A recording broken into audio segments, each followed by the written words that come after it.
4 hojas, Nahui Xiwil. Es una variedad de quelites, de pipichas,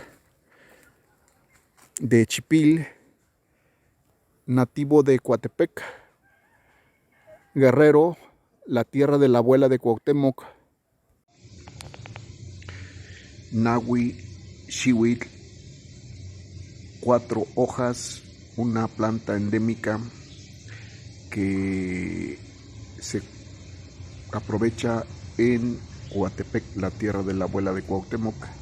Su nombre lo toma por el hecho de que por cada brote arroja 4 hojas, y aquí vemos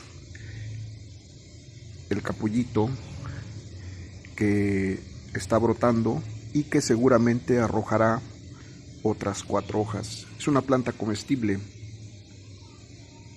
con un sabor muy aromático.